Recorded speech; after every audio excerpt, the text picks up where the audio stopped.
عليكم ورحمة الله وبركاته. الحمد لله رب العالمين والعاقبة للمتقين والصلاة والسلام على أشرف الأنبياء وسيد المرسلين وعلى آله الطيبين الطاهرين وأصحابه الأكرمين ومن تبعهم بإحسان إلى يوم الدين أجمعين. أما بعد، قال الله تبارك وتعالى في كتابه العظيم: فأعوذ بالله من الشيطان الرجيم. إنما يعمر مساجد الله من آمن بالله واليوم الآخر. صدق الله المولانا العظيم. وقال سبحانه وتعالى في عظمة حبيبه صلى الله عليه وسلم: إن الله وملائكته يصلون على النبي يا أيها الذين آمنوا صلوا عليه وسلموا تسليما. اللهم صل وسلم وزد وبارك على حبيبك سيدنا نبينا مولانا محمد وآله وصحبه أجمعين والحمد لله رب العالمين.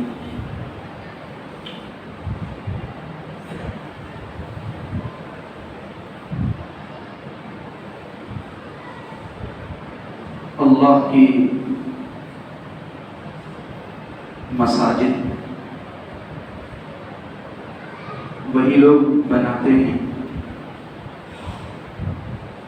جو اللہ پر ایمان لاتے ہیں، قیامت کے دن پر ایمان لانے والے، نماز قائم کرنے والے، زکوٰۃ دینے والے، اور وہ ہیں وَلَمْ يَخْشَ إِلَّا اللَّهُ، اللہ کے سوا وہ کسی سے نہیں ڈرتے. فَعَسَىٰ أَن يَكُونَ مِنَ الْمُهْتَدِينَ، ان قریب وہ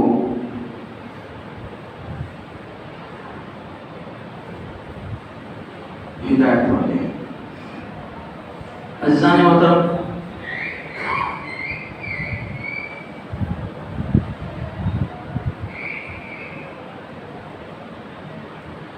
ایک عمارت ہے جو اینٹ پتھر سیمنٹ سے تعمیر کی گئی ہے. ایسے ہی ہم اپنے گھر بناتے ہیں، مگر اس کو جو نسبت ہوئی،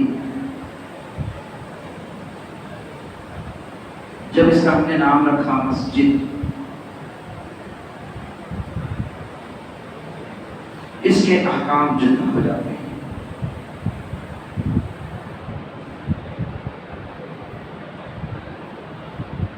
یہ مسجد جس کو ہم اللہ کا گھر کہتے ہیں،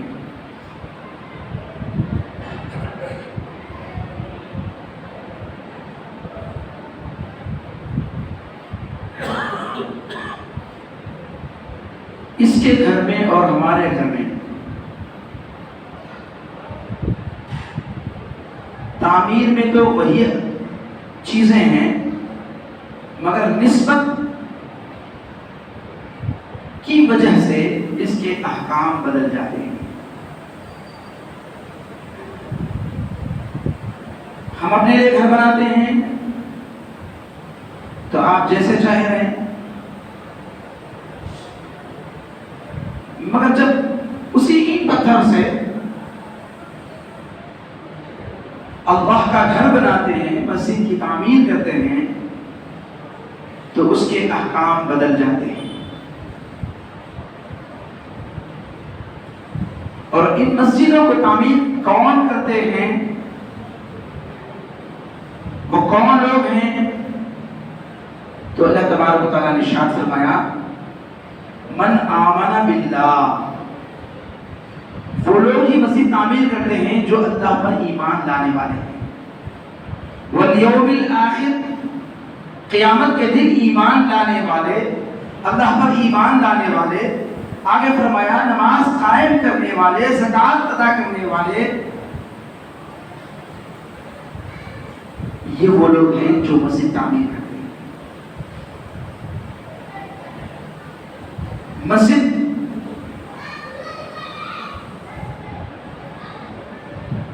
سجدہ سے ہے. مسجد کے معنی سجدہ کرنے کی جگہ. جہاں سجدہ کیا جاتا ہے۔ اب ہمارے پاس ماحول ہے، چاہے گلی کو ایک مسجد ہے، کون سے گلی کی مسجد صاحب؟ کنچ کارپیٹ گلی کی ایک مسجد، آزاد نگر کی ایک مسجد، چوکی کی ایک مسجد، یم جے نگر کی ایک مسجد، گلی کو ایک مسجد ہے۔ اگر واقعتاً ہم جو ہے مسجدوں کو آباد کرنے والے ہو جائیں، اس اللہ کی عبادت کرنے والے ہو جائیں جو ہمارا خالق ہے، تو محلے کو ایک مسجد نہیں بلکہ محلے میں 4 مسجدیں بھی ناکافی ہوں۔ آپ شہر میں جائیں گے دیکھیں گے، حیدرآباد شہر میں کئی ایسی مسجدیں ہیں، 2 مسجدوں کے درمیان جو دیوار فصل کرنے والی ہو، باٹے کی دیوار، جیسے بولتے ہیں نا باٹے کا گھر، باٹے کی دیوار کا، ادھر بھی مسجد ہے ادھر بھی مسجد ہے۔ اب 2 مسجدوں کے درمیان جو فاصلہ ہے وہ ایک دیوار ہے، وہ آدھی دیوار یہ مسجد کی، آدھی دیوار وہ مسجد کی، یہ مسجد کی مسئلے یہ مسجد میں ہے، وہ مسجد کی مسئلے وہ مسجد میں ہے، وہ بھی مسجد بھری ہے، یہ بھی مسجد بھری ہے۔ تو ایمان والے مسجد بناتے بھی ہیں، ایمان والے مسجد کو آباد کرتے ہیں۔ اللہ کے نبی صلی اللہ علیہ وسلم نے ارشاد فرمایا، ان لوگوں کی تم ایمان، ان لوگوں کی ایمان کی گواہی دو۔ کون؟ کہا کہ وہ مسجد سے جو جڑے رہتے ہیں، مسجد سے جن کا تعلق رہتا ہے۔ اس میں وضاحت کی گئی کہ ان کی ایمان کی گواہی دو جو مسجد کو صاف ستھرا رکھنے میں اپنا کردار ادا کرتے ہیں۔ وہ بھی ان لوگوں میں ہیں جن کی ایمان کی گواہی دینے کے تعلق سے فرمایا گیا کہ جو مسجد کی مرمت کرتے ہیں، جو نگرانی کرتے ہیں، جو صفائی کرتے ہیں، اور وہ بھی ان میں شامل ہیں جو مسجد میں نماز کے لیے آتے ہیں، مسجد کو صاف ستھرا رکھتے ہیں، مسجد سے ان کا دل جڑا رہتا ہے، مسجد میں وہ درس قرآن، درس حدیث دیتے ہیں، درس حدیث اور درس قرآن کے لیے مسجد میں شریک ہوتے ہیں۔ تو جن کا تعلق مسجد سے جڑا ہوا ہے، اللہ کے نبی صلی اللہ علیہ وسلم فرماتے ہیں کہ ان کے ایمان کی گواہی دو۔ یعنی وہ ایمان والا ہے، وہ ایمان ہے، اس کی وہ عمل ان کے وہ ایمان کی گواہی ہے۔ ہمارا تعلق کسی سے ہو نہ ہو، مگر ہمارا تعلق مسجد سے مضبوط ہو۔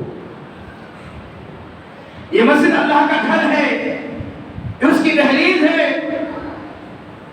جو اس کی دہلیز کو مضبوطی کے ساتھ پکڑتا ہے، کسی اور دہلیز پر اسے جانے کی ضرورت نہیں پڑتی۔ کسی نے کہا ایک در گیر محکم گیر، ایک در اس کا پکڑ لو تو در بدل ہونے کی ضرورت نہیں پڑے گی۔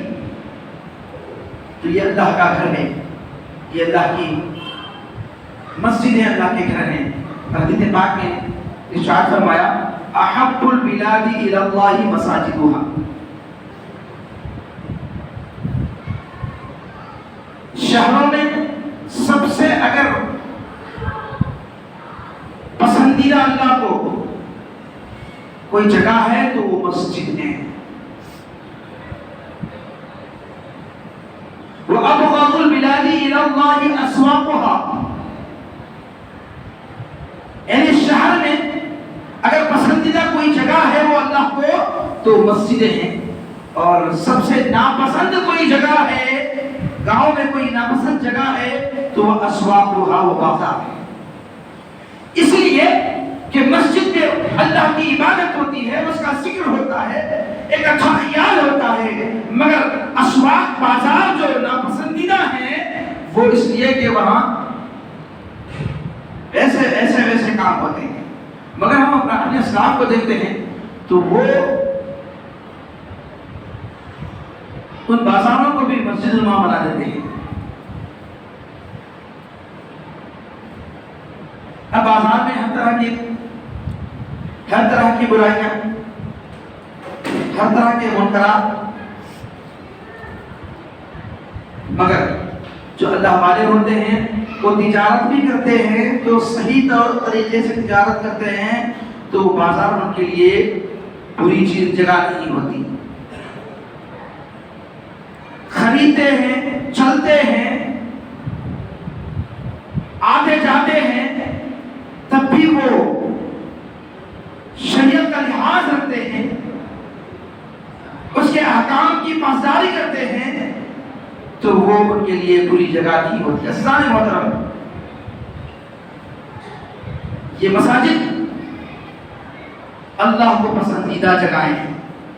اللہ کے نبی صلی اللہ علیہ وسلم نے ارشاد فرمایا، اذا مرتم بریاض الجنہ فارتعوا، جب تم جنت کے باغوں سے گزرو تو چل لیا کرو، کچھ کھا لیا کرو۔ صحابہ کرام نے پوچھا ہے اللہ کے نبی علیہ السلام، دنیا میں جنت کے باغ کہاں آتے ہیں، دنیا میں جنت کے باغیچے کہاں ہیں؟ تو اللہ کے نبی صلی اللہ علیہ وسلم نے ارشاد فرمایا، وہ مسجدیں ہیں جو دنیا میں جنت کے باغ ہیں۔ یہ چلنا کیا ہے، یہ کھانا کیا ہے، وہاں سے فائدہ اٹھانا کیا ہے؟ تو اللہ کے نبی صلی اللہ علیہ وسلم نے ارشاد فرمایا، وہاں سے جب گزرو تو داخل ہو جاؤ اور کچھ تسبیح پڑھ لو، کچھ عبادت کر لو، تو یوں ہے کہ تم نے وہاں سے فائدہ اٹھایا، کچھ کھا لیا اس باغوں سے۔ یہ وہ مسجدیں ہیں۔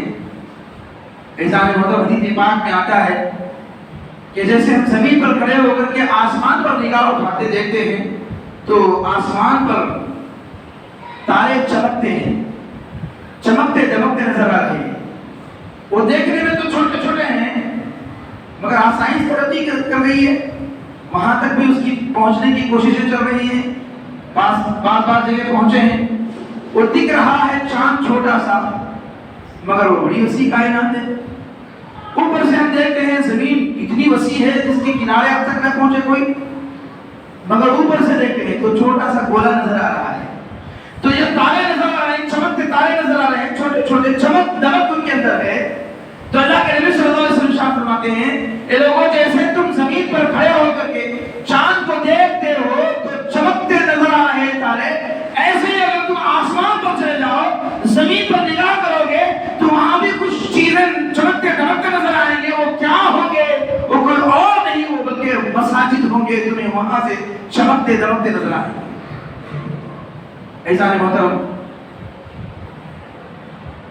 یہ مسجد ہیں جن کی تعمیر ہم خود کرتے ہیں۔ اللہ کا یہ کرم ہے کہ اللہ نے ان کی تعمیر میں ہمیں حصہ لینا، ان کی تعمیر کرنے کا حکم دیا، اور پھر اس کے ساتھ اجر بھی رکھا، بدلہ بھی رکھا، اس کا ثواب بھی رکھا۔ کہا کہ من بنا للہ بیتن، جو اللہ کا گھر بناتا ہے زمین پر اللہ کے لیے، تو اللہ تبارک و تعالی جنت میں اس کے لیے محل تیار کرتا ہے۔ اب ہر ایک کی استطاعت طاقت یہ نہیں ہے کہ وہ پوری مسجد تعمیر کرے۔ اللہ کے نبی صلی اللہ علیہ وسلم نے ارشاد فرمایا، ایک اینٹ بھی اس میں لگاتا ہے، اس کی تعمیر میں حصہ لیتا ہے، تو اللہ اس کے بدلے میں اسے جنت میں محل تیار کرتا ہے۔ یہ وہ اللہ کے گھر ہیں جن کی تعمیر میں ہم حصہ بھی لیتے ہیں، تو اللہ تبارک و تعالیٰ ہمیں اتنا بڑا اجر عطا فرماتا ہے۔ یہ اس کے گھر ہیں، یہ ہمارا گھر نہیں ہے۔ ہمیں جتنے چاہے بلند سے بلند عمارتیں تعمیر کر لیں، بلند سے بلند گھر بنا لیں، مگر کوئی اجر نہیں ہے۔ ہاں البتہ یہ ہے کہ ہم اپنے بیوی بچوں کے لیے گھر بنا کے رکھتے ہیں، تو وہ بھی ایک قسم کی عبادت ہے، مگر اجر تعمیر مساجد میں۔ عزیزان محترم، یہ مسجدیں ہیں جن کو ہم اللہ کے گھر کہتے ہیں۔ جیسے ہی اس کا نام مسجد ہو گیا، اس کے احکام بدل جاتے ہیں۔ آج بعض لوگ ایسے ہیں جو مسجد کے قریب رہنا چاہتے ہیں،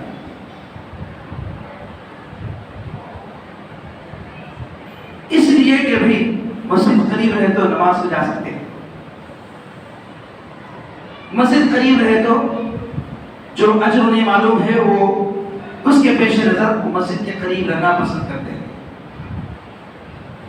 اب ہر ایک کو وہ چیز قریب رہنا نصیب ہوگا کہ جو ہے ورنہ حدیث پاک میں آتا ہے کہ مسجد کے قریب مکان رہنا اور دور رہنے والوں کے درمیان فرق ایسے ہی ہے جیسے غازی اور مجاہد۔ مجاہد کس کو کہتے ہیں؟ میدان میں لڑنے والا. غازی کس کو کہتے ہیں؟ جو لڑ کے جیت کے آ گیا. جو غازی ہے جو لڑ کے جیت کے آ گیا, حاصل کر لیا, وہ غازی ہے. وہ غازی مسجد کے قریب رہنے والا ہے. جو مجاہد ہے وہ دور ہے, ابھی دور ہے, ابھی لڑ رہا ہے, کر رہا ہے, وہ پانا ابھی دور ہے. تو صحابہ کرام کو شوق ہوا کہ وہ لوگ جن کے گھر دور تھے وہ مسجد کے قریب مکانات خریدے. جب ان کے ارادے معلوم ہوئے تو نبی کریم صلی اللہ علیہ وسلم نے ارشاد فرمایا, جہاں ہو وہیں رہو, تمہارے لیے بھی اجر ہے, تم افسردہ نہ ہونا, تمہارے لیے بھی اجر ہے.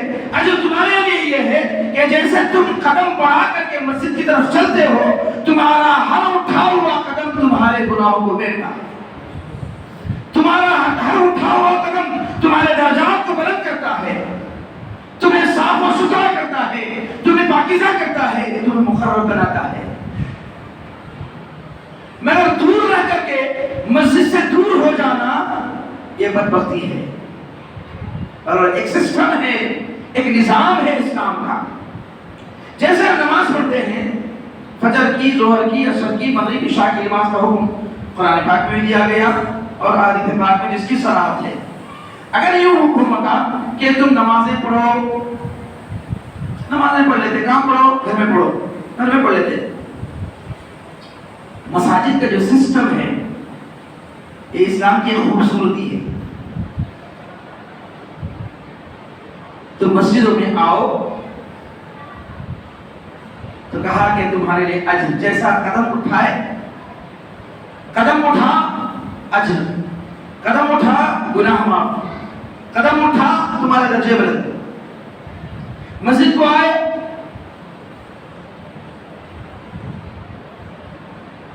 جماعت کے ساتھ ہم نے نماز ادا کی.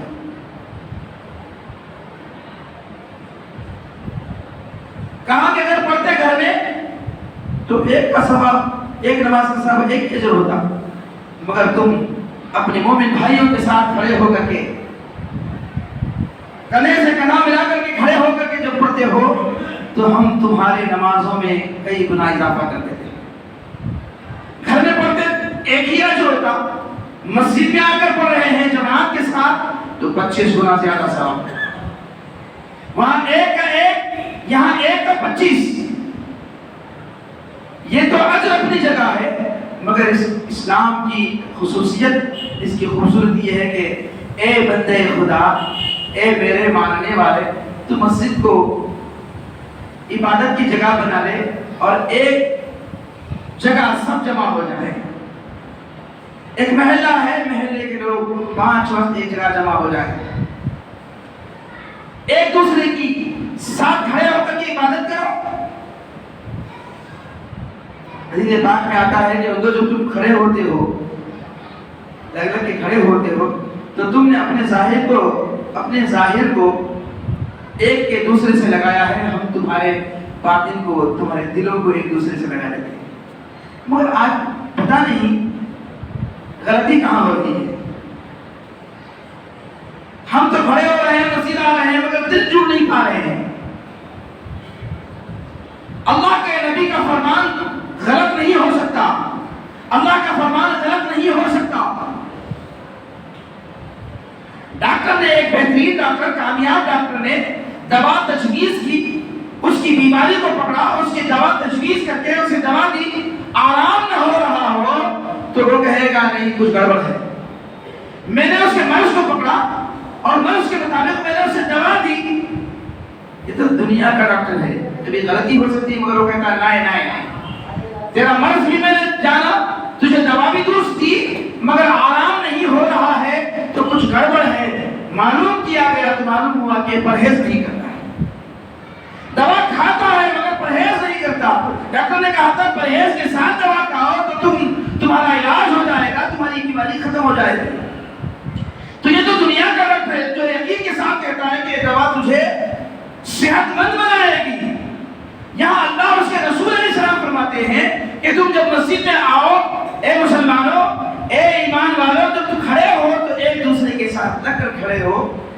یہاں وہ بارگاہ ہے, یہاں امیر و غریب, فقیر و دولت مند, بادشاہ ہو, رعایا, کالا ہو کیا گورا، رنگ کوئی ہو، نسل کوئی ہو، ہر ایک یہاں کھڑے ہوتے ہیں تو ایک صف میں کھڑے ہوتے ہیں۔ یہاں یہ نہیں دیکھا جاتا کہ یہ بادشاہ ہے، یہاں یہ نہیں دیکھا جاتا کہ یہ غریب ہے، یہ امیر ہے، یہ کالا ہے، یہ گورا ہے، بلکہ یہاں ایک صف میں کھڑے ہو جاتے ہیں۔ کسی نے کہا یہ مسجد وہ جگہ ہے جہاں ایک ہی صف میں کھڑے ہو گئے محمود و ایاز، نہ کوئی بندہ رہا نہ کوئی بندہ نواز۔ عزیزان محترم، یہاں کی کسی کے لیے رعایت نہیں ہے، کسی کے لیے خصوصیت نہیں ہے کہ یہ یہاں کھڑے رہے، یہ یہاں کھڑا رہے، یہ بادشاہ ہے یہاں کھڑا رہے، یہ دولت مند یہاں کھڑا رہے، یہ آقا ہے اس کے لیے وہاں مختص ہو۔ بات جگہ ہوتا ہے چوکار ہے، اس کے لیے جگہ پکڑی جاتی ہے، اس کی اجازت نہیں ہے۔ بعض لوگ جو ہیں یہاں کوشش کرتے ہیں چلانے کی، اجازت نہیں ہے۔ ایک وقت ایسے ہی ہوا کہ ایک باصر شخص اثر اپنا دکھاتا تھا، تو اس کے کارندے جو ہوتے تھے وہ اسے جگہ پکڑتے تھے، اس کے لیے ڈھکل بازو آیا تو ڈھکل دیتے کرتے تھے، تو جو بولے کیا تو بھی اس کا ظلم ایسا ہو گیا نام ہے۔ ایک بزرگ کے پاس جا کے بولے حضرت انہیں مسجد میں بھی ایسا کرتا، باہر جیسا چلا لیتا، اپنے لیے خاص جگہ اس کے بازو کو نہیں رہنا، ایسے نہیں رہنا ویسے رہنا رہتے ہیں۔ تو بزرگ کے پاس جا کے بولے تو میاں اس کا حال مسجد میں ایسا ہے تو پھر باہر دنیا میں کیسا ہوگا، چھوڑا دو سکتے۔ تو مسجد میں کسی کو اجازت نہیں ہے کہ وہ جگہ اپنا انتخاب کرے۔ اگر کسی کو جگہ کے انتخاب کا ہے، وہ امام صاحب مصلی پہ کھڑے رہیں، مؤذن صاحب کے پیچھے کھڑے رہیں۔ اگر نائب امام اگر ہیں، نائب امام ہیں یا ثانی امام ہیں تو ثانی امام اس کے پیچھے کھڑا رہے، ایسا شخص جو دین کی مسائل، امامت کی مسائل جانتا ہو۔ خدا نہ خواستہ اگر امام حالت نماز میں اسے ایسی کوئی حاجت پیش آ جائے کہ وہ نماز سے فارغ ہو، تو پیچھے کھڑا رہنے والا امام آگے بڑھے، مسائل بھی جانتا ہو، نماز پڑھانا بھی جانتا ہو، نماز پڑھا بھی سکتا ہو، تو ایسا شخص آگے بڑھ کر نماز پڑھا سکتا ہو، تو ایسا شخص ثانی امام کی جگہ کھڑا رہے۔ عزیزان محترم، یہ مسجد ہیں جہاں اجر و ثواب ہے، جہاں مسلمان ایک دوسرے کو ملتے ہیں، تو کہا کہ ایک دوسرے سے تعلق ہو، سلام کلام ہو۔ اگر مساجد کا نظم اسلام میں نہ ہوتا تو ہمارے منہ ایک دوسرے کی طرف نہیں ہوتے، ایک کا منہ ادھر، ایک کا منہ ادھر، ایک کا منہ ادھر، کدھر ہوتے۔ مسجد میں آتے ہیں تو خیر خیریت، سلام، دعا ہوتی ہے، ہر ایک کے اچھے برے وقت میں کام آنے کی کوشش کرتے ہیں۔ عزیزان محترم، ایک نظام ہے، یہ مسجد کا ایک نظام اسلام کا بہترین نظام ہے، اور یہ مساجد اللہ کے گھر ہوتے ہیں جہاں کے احکام جدا گانا ہوتے ہیں۔ عزیزان محترم، اپنے گھر میں جاتے ہیں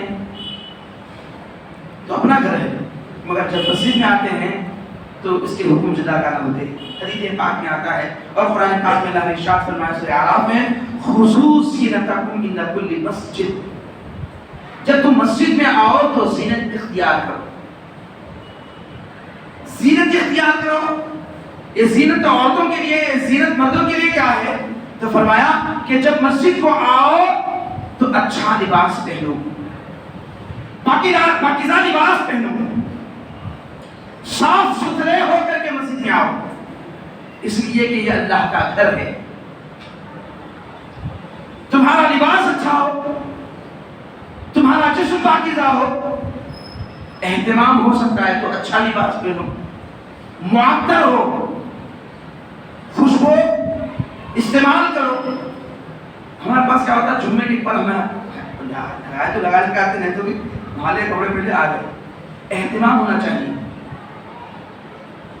جمعے کو خاص طور پر مجمع بڑا ہوتا ہے، نہا دھونے کا حکم اس لیے ہے کہ جب مجمع بڑا ہوتا ہے، آدمی کام کر کے پسینہ پسینہ ہو کے آیا ہے تو وہ پسینے سے بدبو، بازو کھیلنے والوں کو جماعت کثیر ہونے کی وجہ سے بدبودار ماحول ہو جاتا ہے۔ اس لیے جمعہ کو نہا دھو کے آؤ، جمعہ کو ہو سکا تو عطر لگاؤ، سنت ہے، سرما پہنو، سنت ہے، اچھا لباس پہنو، سنت ہے، بہتر ہے۔ جب مسجد کو آؤ تو پاکیزہ ہو کر کے آؤ، ستھرے ہو کر کے آؤ۔ مسجد میں آؤ تو آپ نے پہلے سے سنا ہے، کچی پیاز کھا کے نہیں آنا، کچا لہسن نہیں کھا کے آنا۔ سنے نہیں سنے؟ بچپن سے سنتے ہیں۔ کیوں نہیں کیا کھا کے آنا؟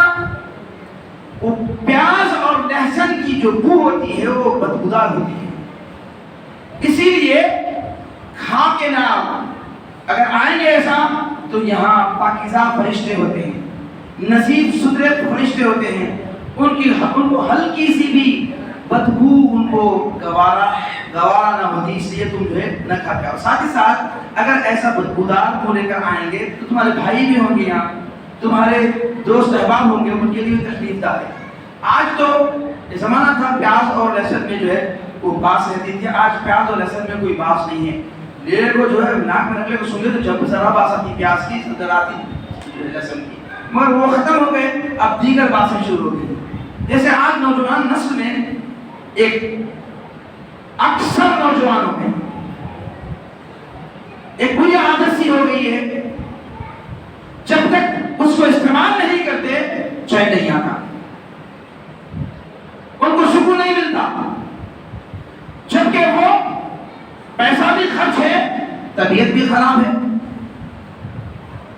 نوجوان نسل میں آج یہ تمباکو گٹکا عام سی عادت ہو گئی ہے، دھولے تو ملتے ہیں، مگر اب یہ اسی میں بیٹھ کے دیکھ رہا ہوں، سب کے حالات کو جانتا ہوں میں، بہت کم لوگ ایسے نظر آ رہے ہیں۔ اب وہ کھانے والے بات ہے، ہلو آنے والے ہیں، یہ گھس کو نہیں انٹری مار انٹری ہو ایگزٹ ہو۔ جمعہ کو ہمیں کیا سمجھیں؟ جمعہ کی 2 رکعت نماز، امام صاحب کے ساتھ 2 رکعت نماز پڑھا ہے تو جمعہ کی نماز ہو گئی۔ جمعہ کی 14 رکعت نماز ہیں، ان میں 2 رکعت اگرچہ کہ فرض 2 رکعت ہی ہیں، جیسے ہی نماز فرض 2 رکعت ادا ہوئی بات بولیں گے، اس لیے کہ بات کو جانے والے نہیں ہیں، میرا میسج پہنچے ان تک، میرا پیغام پہنچے ان تک، تاکہ وہ اس پر عمل کرنے کی کوشش کریں۔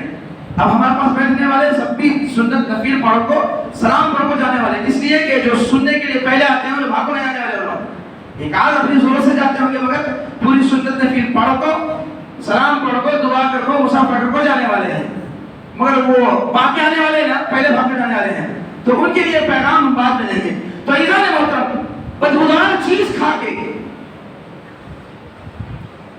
منع کیا گیا۔ آج نوجوان جو ہے سگریٹ نوشی، بیڑیاں تو ختم ہو گئے، شاید بوڑھے لوگ پینا بیڑیاں، کیونکہ بیڑی پینا جو ہے عیب سمجھتے ہیں کہ کیا بیڑی پینا گا۔ پہلے تو لوگ کو چھٹا بیڑی پی پھینکے سے بیڑا پیتے تھے، نہیں تھی حرمت تھی۔ آج بیڑی پینا عیب سمجھتے ہیں، شان کے خلاف سمجھتے ہیں، میں نے بولا کہ پینا ہے بلکہ وہ مکروہ ہے۔ آج سگریٹ سے بڑھ کر بھی اور آگے ہمارے نوجوان نسل بڑھ رہی ہے، نہ جانے کیا کیا پی رہے ہیں، اور ایسے عادی ہو جا رہے ہیں اس کے بغیر ان کی زندگی نہیں ہے۔ تو اس میں مال کی ہلاکت ہے، طبیعت کی خرابی ہے، فائدے کے علاوہ نقصان کے علاوہ کچھ اس کے اندر فائدہ ہی نہیں ہے۔ ہاں تھوڑا سا کچھ فائدہ ہوگا، تو تھوڑے سے فائدے کے لیے زیادہ نقصان کرنا یہ کم عقلی ہے، بیوقوفی ہے۔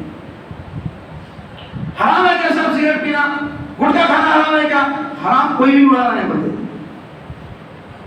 حرام کوئی نہیں بولتے،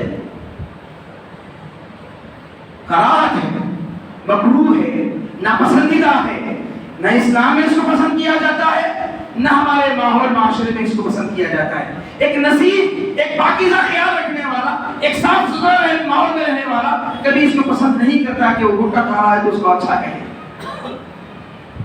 اور سگریٹ نوشی تو اتنی عام کر دی ہے، بعض ہم دیکھتے ہیں کہ بعض جو ہے اگرچہ کہ کراہت حرام نہیں ہے، بعض ہمارے علماء کو تو نہیں بول سکتے، ہمارے بعض مشائخ صاحبان اس کو شان سمجھتے ہیں، سگریٹ پہ سگریٹ، سگریٹ پہ سگریٹ، سگریٹ پہ سگریٹ، شان سمجھتے ہیں اس کو۔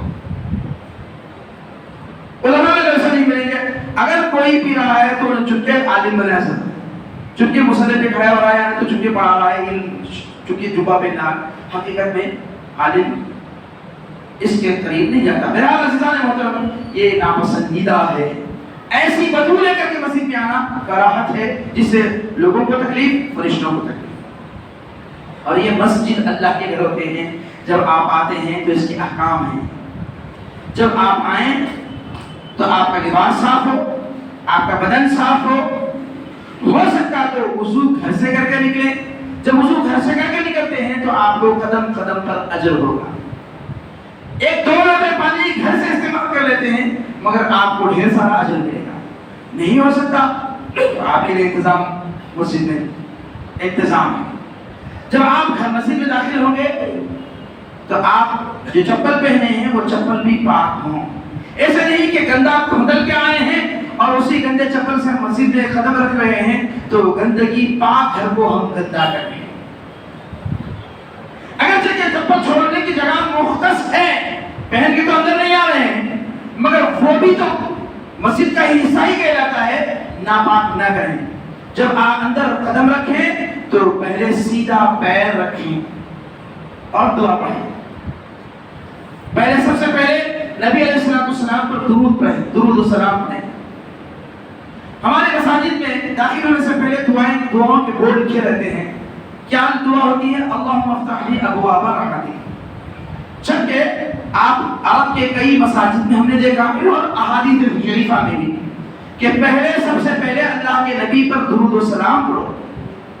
الفاظ بھی اس کے ہیں، درود و سلام پڑھو تو اللہم صلی علی سیدنا مولانا حبیبنا طبیبنا قلوبنا، لمبا نہیں بلکہ شارٹ میں حدیث پاک میں ذکر کیا گیا. مسجد داخل ہونے سے پہلے اس کی دعا سے پہلے درود پڑھو.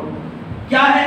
پہلے اللہ کا نام، بسم اللہ والصلاة والسلام علی رسول اللہ. یہ دعا ہے. درود بھی ہے، اللہ کا نام بھی ہے، درود پاک بھی ہے. بسم اللہ والصلاة والسلام علی رسول اللہ. یہ کون سے سننے کی مسجد میں نہیں ہے، ہر مسجد میں. آپ عرب میں جائیں گے، ہر مسجد تقریباً ہم نے جہاں دیکھا اسٹیکر لگا ہوا دکھے گا. کیوں؟ اس لیے کہ وہ جو ہے حدیث پاک میں، جامع ترمذی شریف میں آپ کو حدیث ملتی ہے، دیگر کتب حدیث میں ملتی ہے. کیا ہے؟ اللہم افتح لی ابواب رحمتک. یہ دعا پڑھنے سے پہلے بسم اللہ، اللہ کے نام سے، والصلاة والسلام علی رسول اللہ، درود و سلام ہو نبی پاک صلی اللہ علیہ وسلم. پھر اس کے بعد پڑھیں گے اللہم افتح لی ابواب رحمتک. اللہ سے دعا کر رہے ہیں اے اللہ میرے لیے تیری رحمت کے دروازے کھول. تیرے در پر آیا ہوں، تیرے در پر آیا ہوں، تو اپنے رحمت کے دروازے کھول دے. داخل ہوں گے تو بتلایا گیا کہ آپ جو ہے اگر ڈسٹرب ہوتا ہے تو آہستہ، ڈسٹرب نہیں ہوتا ہے تو زور سے سلام کیا جائے. جیسے بڑے لوگ پہلے دیکھو بہت کم لوگ ایسے مسجد داخل ہونا السلام علیکم بولے نا کم ہو گئے، گھسے چلو گئے وضو کر لیا آئے نماز پڑھ پا گئے. آپ ذرا بڑے لوگوں کو دیکھو، وہ آداب تھے. مسجد میں داخل ہوتے ہیں السلام علیکم ورحمۃ اللہ. اگر کوئی سب نماز پڑھ رہے ہیں ڈسٹرب ہو سکتا ہے تو بس آواز میں السلام علیکم ورحمۃ اللہ، ورنہ بلند آواز میں سلام کرنا. پھر اس کے بعد صاف ستھرائی کے بعد مسجد میں داخل ہوں تو تحیۃ المسجد و رکعت نفل. یہ مسجد کا حق ہے کہ مسجد میں داخل ہوتے تحیۃ المسجد پڑھیں. سیدھا قدم رکھ کے اندر آئیں، یہ آداب ہیں. اگر بایاں قدم رکھیں تو کیا ہوگا؟ ادب کے خلاف ہوگا. کوئی گناہ تو نہیں ہے، ادب کے خلاف ہے. وہ ہمارے تمہارے راستے میں کوئی گرفت نہیں ہے، ادب کے خلاف. چھوٹی چھوٹی چیزیں ہیں، مگر جو بڑی بڑی شخصیات ہوتی ہیں، جو بڑے لوگ ہوتے ہیں، جو اللہ والے ہوتے ہیں، اللہ کے مقرب ہوتے ہیں، ان کو چھوٹی چھوٹی چیزوں پر بھی گرفت ہوتی ہے. آپ اس کو اندازہ یوں کریں کہ ایک اسکول میں ہر قسم کے بچے ہیں. جو ڈل بچہ ہوتا ہے انہیں جو ہے چھوٹی غلطی کرے تو اسے نہیں آتے ہیں، دیکھا چھوڑ چھوڑاتے ہیں. جو صحیح بچہ ہوتا سو کو نوت کو رولانے والا ہوتا وہ ذرا بھی کرا تو اسے پکڑتے کئی بار کہتے کم یہ کم دے گلایا کرتے 99 میں تو کئی گلے کیے 97 لایا 96 کئی گلایا 2-3 مارکس میں کئی کو کر تو. اگر وہ جو ہے ڈل بچہ ہم سب بتاتے ہیں. ایسا ہی اللہ کے پاس بھی جو عام لوگ ہوتے ہیں چھوٹی غلطیوں پر ان کی گرفت نہیں ہوتی، مگر جو مقرب ہوتے ہیں، جو اللہ والے ہوتے ہیں، ان کے پاس چھوٹی غلطی بھی پکڑ ہوتی ہے. جیسے حضرت سفیان بہت بڑے بزرگ ہیں، محدثین ہیں، امام بخاری، امام مسلم، جن سے علم حاصل کے بہت سفیان، ان کے ساتھ سفیان کے ساتھ سفیان ثوری. یہ ثوری کہاں سے آ گیا؟ تو کہا گیا، بتلایا گیا کہ وہ مسجد میں جب آتے تو سیدھا قدم رکھ کے آداب کے ساتھ آتے تھے. ایک مرتبہ بے احتیاطی میں، بے خیالی میں چلتے چلتے سیدھا کی جگہ الٹا موڑ کوئی آگے قدم رکھے ہی تھے. بے خیالی میں کبھی کبھی ہوتا نا، ایسے بے خیالی ہو گئی تو الٹا قدم رکھے مارنا چاہ رہے ہیں. آواز غیب سے آواز آئی، یا ثور، اے بیل. مطلب انسان ہے تو وہ احتیاط کے ساتھ آتا ہے، خیال کے ساتھ آتا ہے، یاد کے ساتھ آتا ہے. بیل کیا ہوتا ہے؟ کدھر بولے کیوں بولے جاتا نا. تو اس طرح چھوٹی سی غلطی ان کے لیے گرفت بنی، پکڑ بنی. تو انہوں نے کہا اللہ کی طرف سے مجھے یہ ثور بول کے آیا ہے، تو بولے کہ میں اپنے نام کے ساتھ اللہ کی طرف سے دیا ہوا کلمہ میں اپنے ساتھ لگاؤں گا. تو سفیان ثوری سے آپ شروع ہوئی. ہمیں مسجد میں آنا بہت مشکل ہے ہمارے لیے. بیل بولو، بکرا بولو، کچھ بھی بولو، مسجدوں کو آباد کریں. جمعہ کی جو فرض ہے، ظہر کی بھی اتنی فرض ہے، عصر بھی فرض ہے، مغرب بھی فرض ہے، فجر بھی فرض ہے. فجر کی نماز میں دیکھیں گے تو وہی 2 صف مشکل سے، مگر اب جمعہ کے دیکھیں گے، مغرب میں دیکھیں تو مغرب میں فل، عشاء کو مل رہا ہے. یہ ایمان والوں کی نشانی ہے جو مسجدوں کو آباد کرتے ہیں. ورنہ تو ایسے بھی ہیں جو کبھی مسجد میں داخل ہوتے نہیں، جمعہ کو نہیں آتے. ایک شخص بولے حضرت کیا ہے، عید کو نہیں آنے والے بھی ہیں. جمعہ تو دور کی بات ہے، تو جمعے کو بھی مسجد میں نہیں آتے. 5 وقت بھی تو دور کی بات ہے، جمعہ کو بھی نہیں آتے. وہ ایسے ہی ہیں. ایک مرتبہ ایک مسجد میں گائے گھس گئی تو مؤذن صاحب دیکھے، صاف ستھرا رکھنے والے مؤذن صاحب، مسجد کی نگرانی کرنے والے، نگہداشت کرنے والے، تو مال کو بھگائے. مارے کہتا ہے تو مال کو بھگائے. تو آیا نہیں گیا، کیا جی مؤذن صاحب، کیا کہ صاحب مسجد میں آئی ہو گئی، بلکہ غلطی سے آ گئی تو اسے ایسا مار دیا تمہیں.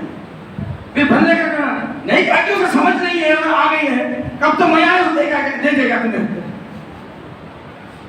کب تو میں آئے اسے دیکھے گا. تو ہمیں کبھی مسجد میں داخل نہیں ہوں گے، کبھی عبادت نہیں کریں گے تو کیسا ہوگا؟ ایسا مطلب اس در کو تھامیں، اس در کو مضبوطی سے تھامیں گے تو اللہ تبارک و تعالیٰ عزتوں سے نوازیں گے. ہم مسجدوں کو آباد کریں، مسجدوں کو ستھرا صاف رکھنے کی کوشش کریں.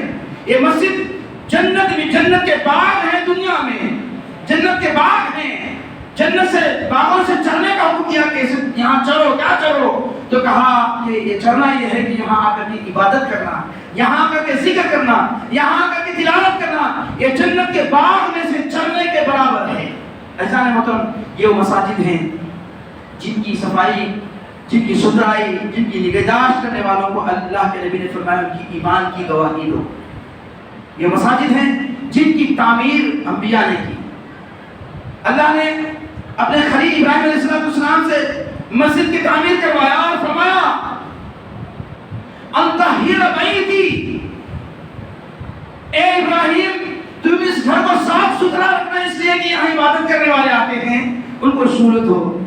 اور حدیث پاک میں آتا ہے، یہ تو ابراہیم علیہ السلام کا قصہ پہلے ہی پارے میں، اور نبی پاک علیہ السلام بھی مسجد کو صاف کیا کرتے تھے. آپ اپنے ہاتھوں سے صاف کیا کرتے تھے. حدیث پاک میں آتا ہے خود نبی علیہ السلام اپنے ہاتھوں سے مسجد کی صفائی کرتے تھے. یہ دیکھ کر کے صحابہ بھی صفائی کرتے تھے. اگر صفائی کے لیے کوئی مسجد میں مختص ہے، یہ صاحب وہ مؤذن صاحب کا کام، ہمارا کیا کام ہے؟ تو وہ مؤذن صاحب تو اپنی ڈیوٹی کرتے ہیں. کبھی آپ اجر کے لیے بھی کریں، کبھی آپ ثواب کے لیے بھی کریں. اللہ کے نبی صلی اللہ علیہ وسلم ارشاد فرماتے ہیں من اخرج اذن من المسجد، جو تکلیف دہ چیز کو، کنکر کو، کوڑے کو، کرکٹ کو مسجد سے صاف کرتا ہے تو اللہ تبارک و تعالیٰ اس کو پاک فرماتا ہے، یعنی اسے اس کے گناہوں کو دھو دیتا ہے، وہ پاکیزہ ہوتا ہے، اس کی زندگی میں اللہ برکتیں دیتا ہے. ایک کام کے لیے آدمی مختص ہے تو وہ کرتا اپنی جگہ ہے، مگر اس کے ساتھ ساتھ کبھی ہمیں بھی سعادت ہو. حضرت عمر بن خطاب رضی اللہ عنہ ہر ہفتے میں 2 مرتبہ مسجد قباء تشریف لے جاتے، اس لیے کہ شہر سے دور باہر کے حصے میں تھا، تو صفائی نہ ہوتی تو خود اپنے ہاتھوں سے صفائی کرتے، مسجد کی پاکیزہ کا اہتمام کرتے۔ اور اس کی صفائی کا اجر کیا ہے؟ ذکر کیا گیا کہ ایک بڑھیا تھی جو مسجد کا صحن جھاڑ دیا کرتی تھی، صحیح بخاری شریف کی اتفاق صحیح اتفاق ہے، تو وہ مسجد کی صحن کی صفائی کرتی تھی، پاکیزگی کا خیال کرتی تھی۔ اس کا انتقال ہو گیا، راتوں رات صحابہ کرام نے رسول اللہ کو سنائے بغیر تکلیف، آپ کو تکلیف ہوگی بلکہ راتوں رات دفن کر دی۔ اگلا دن آیا تو نبی علیہ السلام سے عرض کیا گیا رسول ایسا ہو گیا، تو سرکار نے ان کی قبر پہنچے، اس بڑھیا کی قبر پر پہنچے اور وہاں آپ نے قبر پر نماز جنازہ ادا فرمائی۔ یہ خصوصیت کسی اور کے لیے نہیں ہے، یہ اس بڑھیا کے لیے جس نے مسجد کی صفائی کا اہتمام کیا کرتی تھی۔ فرمایا کہ یہ خدمت کی وجہ سے میں دیکھ رہا ہوں کہ جنت میں ٹہل رہی ہے، اس کے عمل کی وجہ سے نہیں فرمایا، اس کے روزے زکات حج، اس کے اعمال خیر صدقہ خیرات کی وجہ سے نہیں، بلکہ رسول اللہ فرماتے ہیں مسجد کی صفائی اور ستھرائی کے عمل کے بدلے میں اسے دیکھ رہا ہوں کہ جنت میں ٹہل رہی ہے۔ اور خود نبی پاک علیہ السلام نے اس بھیا سے پوچھا بتاؤ تیری زندگی کے اعمال میں سب سے افضل سب سے بہتر عمل تو نے کس عمل کو پایا؟ رزلٹ ہمارے میں یعنی دکھایا جاتا، وہاں جانے کو رزلٹ معلوم ہوتا، دیکھتے ہی آگا کون سا عمل کتنا ثواب، کون سا عمل کتنا ثواب۔ تو پوچھے کہ تیری زندگی کے اعمال میں سب سے زیادہ واجب والا عمل کون ہے، کون سا ہے؟ تو عرض کرتی ہے اللہ کے رسول صلی اللہ علیہ وسلم وہ مسجد کی صفائی اور ستھرائی۔ تو آج ہم مسجد کو پاک بھی رکھیں، صاف و ستھرا بھی رکھیں، مسجد کے آداب کا ملحوظ رکھیں، مسجد میں آئیں تو ادب کے ساتھ رہیں۔ آپ کو مسجد میں دوڑنے کا بھی حکم نہیں ہے صف میں شامل ہونے کے لیے، جیسے ہمارے پاس جماعت میں رکوع امام صاحب چلے گئے تو پیچھے آنے والا کیا کرتا آ کے جماعت میں ملنا چاہتا ہے، نہیں بھائی، مسجد میں رکعت ملنا اچھی بات ہے، مگر مسجد میں چل کر آنا اس سے بری بات ہے۔ آپ وقار اطمینان سے آؤ، اطمینان سے بولے تو ایسا نہیں کہ رکوع بھی ہو جائے سجدہ بھی ہو جائے، اپنے حساب سے آگے ملو، انہیں یہاں پر دوڑنا منع ہے۔ اور عموماً ہمارے پاس دیکھا گیا مسجد میں نماز کے پڑھتے ہیں تو ٹھہرنے والا بھی ایسا ٹھہر جاتا ہے اسے رسط نہیں آتا جانے کا، اب جانا چاہتا ہے تو ہم نماز پڑھ بھی رہے جماعت کے ساتھ پڑھ رہے ہیں الگ بات ہے، مگر تنہا الگ پڑھ رہے ہیں تو ایسے جگہ ٹھہر کر نماز پڑھو تاکہ دوسروں کو تکلیف نہ ہو جانے کرنے میں۔ اب نہیں تو کیا کرنا، وہاں بیٹھے رہنا، جانے تو جو ہے یہ نہ رہ لے نکل جانا سے۔ تو حدیث پاک میں آتا ہے کہ نمازی کے سامنے سے مت گزرو، اگر تمہیں معلوم ہو جائے کہ نمازی کے سامنے سے گزرنے پر کیا وبال ہے، کیا جرم ہے، کیا کتنی بڑی سزا ہے، تو حدیث پاک میں آتا ہے وہ 40 کا عدد ہے، وہ 40 گھنٹے ہے کہ 40 دن ہے کہ 40 مہینے ہے کہ 40 برس ہے، وہاں سے رہنا پسند کرے گا مگر نمازی کے سامنے سے گزرنا پسند نہیں کرے گا۔ 40 سال بھی اگر وہاں ٹھہرنا پڑیں گے تو وہاں سے رہ جائے گا انہیں، مگر اس کے سامنے سے گزرے گا، کتنا بڑا وبال ہے۔ تو ہم اہتمام کریں، احتیاط کریں، اس کے ساتھ ساتھ آداب کا ملحوظ رکھیں، مسجدوں کو آباد کریں، اور خصوصیت کے ساتھ آخری جو پیغام میں دینا چاہ رہا تھا، ہم عام نمازوں میں بھی مسجد کو آباد کریں۔ یہ مسجد میں عبادت، یہ مسجد عبادت کی جگہ ہے، عبادت ہمارے لیے کامیابی کی ضمانت ہے، ہمارے صحت مند کی ضمانت ہے، ہمارے دنیا اور آخرت کی کامیابی کی ضمانت ہے۔ اور اس کے ساتھ ساتھ آج پیغام جمعہ میں ہم دیکھتے ہیں کہ جمعہ کی نماز میں اتنے 300 اوپر بھی نیچے بھی 300-400 لوگ ہیں، مگر جیسے 2 رکعت نماز ہوئی ایسا بھاگتے ہیں چپلاں کے پاس ایسے ٹھہرے رہتے ہیں، چپلاں کے پاس ان کی کیٹی بات آئی ہے، ادھر دیکھ رہے ادھر دیکھ، وہاں ہمارے 5-7 منٹ نکل جاتی ہے، ادھر کا چپل ادھر رہتا ہے، ادھر کا چپل ادھر۔ وہ اگر تم اطمینان سے نماز پڑھ کے جائیں گے، وہ کوئی نفل نماز نہیں ہے کہ پڑھو تو ثواب ہے، نہیں پڑھو تو نہیں، چلو بولے سنت مؤکدہ ہے، فرض کے بعد 4 رکعت سنت مؤکدہ، اس کے بعد 2 رکعت سنت مؤکدہ، اس کے بعد جو 2 رکعت نفل ہے پڑھتی تو پڑھو، نہیں تو چپل پڑھ لے کو اللہ گھر چلو۔ ہمارا حال کیا ہوتا ہے بچوں، اتنا ارجنٹ فرض نماز پڑھتے ہی لیو بھاگو، تو چپل دیکھ میں چپل دیکھ، اب کیا ہے، کیا نماز پڑھنا نہیں ہے ہمارے کو؟ یہ سنت ہے. ایک آدھ مرتبہ اگر چھوڑ رہی ہے تو کوئی بات نہیں ہے، مگر سنت موقع بار بار چھوڑ رہے ہیں تو آپ رسول اللہ کی شفاعت سے محروم رہ جائیں گے، رسول اللہ کی ریکمنڈ شفاعت سے محفوظ رہ جائیں گے. آپ پر وبال ہوگا، آپ پر گناہ ہوگا. ابھی ایک آدھ مرتبہ ایسا ہو گیا تو کوئی بات نہیں، مگر ہم بار بار دیکھتے ہیں جمعہ کی نماز میں 2 رکعت ہی سمجھے ہمیں، 2 رکعت پڑھتے سر بل بھاگے، پھر بھاگے تو بھاگے، کیا تو کام ہے نہیں، بھاگنے کے بعد یہاں سے وہاں سے وہاں، ادھر سے ادھر پھیرے، وہ گلے میں پھیرے، ادھر پھیرے نہیں. میرے دوستو، جمعہ کی کم سے کم جمعہ میں آ رہے ہیں تو جمعہ کی تو پوری نماز پڑھو. فرض سے پہلے 4 رکعت، فرض کے بعد پھر 4 رکعت سنت، اس کے بعد 2 رکعت سنت، 2 رکعت نفل. بولنے کا اثر بڑا مسئلہ ہے، بولنے کا اثر کئی کو نہیں ہو رہا، بولے تو کہ ہمیں سیدھا نہیں بولتے کہ کہتا ہے. دنیا میں ماحول جیسا ہو گیا ہے. تو اس کا مطلب جب ہم عبادت کے لیے آئے ہیں تو پوری عبادت کر کے جائیں تاکہ پورا اجر ہمیں ملے. اللہ تعالیٰ سے دعا ہے کہ اللہ تبارک و تعالیٰ ہمیں عمل کی توفیق عطا فرمائے. السلام علیکم.